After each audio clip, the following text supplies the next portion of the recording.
Choice. From the time you wake up in the morning to the time you go to sleep at night, choice is all around us.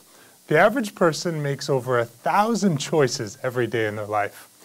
Quite often, we don't really take these choices very seriously and often neglect to think carefully about each of these choices that we make. Now, today, to start off, I want you to think about ice cream. Take a look at the picture here and decide for yourself. Would you pick the ice cream shop with 100 flavors, or would you go to the one with only 3? Think about your decision now. All right, so who would pick the one with 100 flavors? Most of you, as would I. So, the 3-flavor one, maybe not your best choice. Vanilla, strawberry, chocolate, not a lot of different choices to pick from. And we would often think that maybe this would be at a risk to ourselves not to have more choices. However, when we get into all the different 100 choices at the other shop, there's that risk of making the wrong decision. This is what's known as the paradox of choice. The paradox of choice simply states that if you are looking to make a decision, the more choices you have, the more likely it is that you're going to feel regret or remorse over making the wrong decision. So if you're a fan of green tea ice cream or chocolate, you may think back after the choice you make and decide for yourself, maybe I made a mistake. Probably should have gone with Rocky Road. So choice is a very important thing. Next up today, we also want to look at how the choices we make and how the decisions we make affect our decisions and how we're actually being played by marketing around us. So first up, we have our 2 choices. First is the small cola, which is about $2. Secondly, we have the other choice for the large cola, which is $5. Now, when we have these 2 different choices, it's easy enough to say 80% of people that selected their choice in this situation picked the $2 cola because it seemed like the more economical and easy choice. Now, if we add a third choice, in this case, a cola that is available for $4.50, we're now being played by marketers. What happens is we're forced to make a decision because of the 3 choices. This is what's known as the decoy effect. The decoy effect was never really intended to make you select the middle choice. But the fact that it's there makes you think twice about the decision to pick. So now a majority of people go for the large cola. Now, I can remember back to when I was a kid, learning to swim for the first time. It was a new experience and I learned so much from that opportunity. First, I found my way to the diving board. First, the 3-meter, then the 5-meter, and one day I timidly walked my way over to the 10-meter board. Walking up the steps, I can remember my heart beating like a metronome of fear.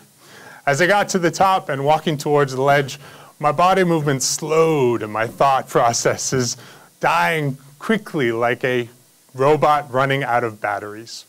This was an uncomfortable situation, but when I was at the top of the world, looking down at all the people swimming like ants in the water, I realized 2 things. First, if you're going to jump from a height, it's probably a good idea to tie up your shorts extra tight. Because when I hit the water, the force rocked the shorts up to my chin. I gave myself the worst wedgie ever.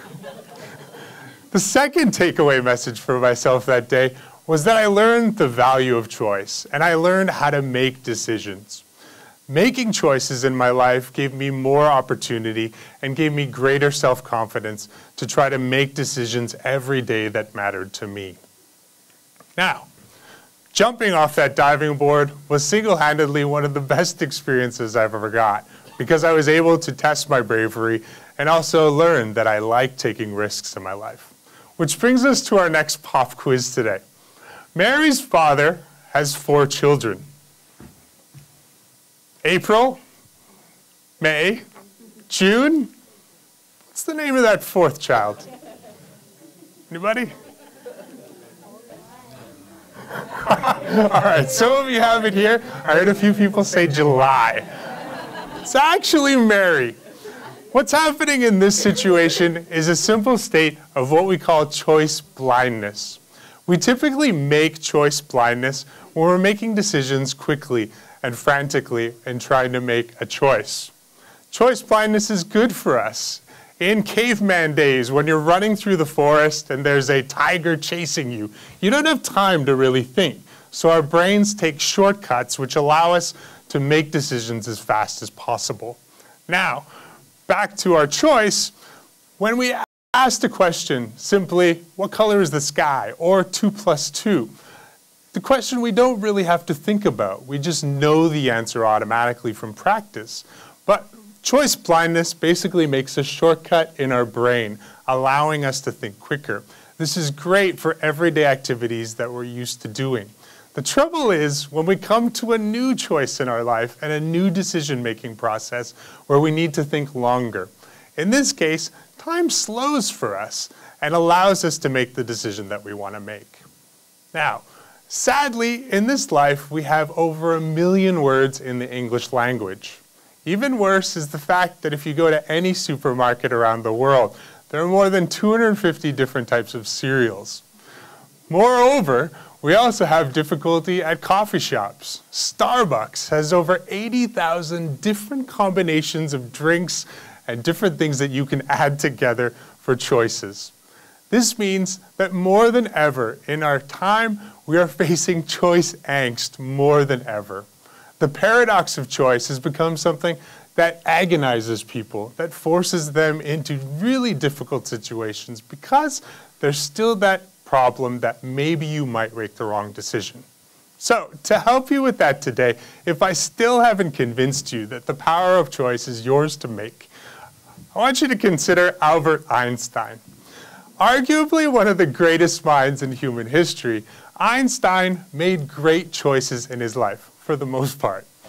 He chose every day to wake up and not comb his hair, and also didn't wear socks.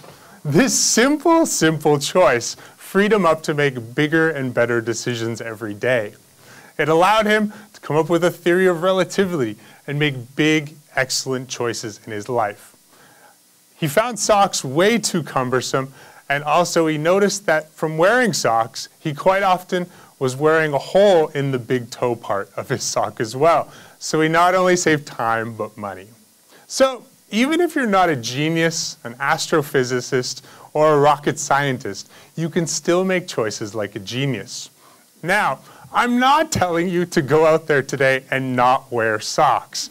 This could cause a foul odor as well as make you have different forms of health problems. What I am saying to you is that in choosing the things you want, be choosy. And what I mean by that is quite simply that if you make decisions in your life that matter to you and slowly build up your confidence in making good choices in your life, you'll find that you'll make better and better decisions each time you perform a choice. Thank you.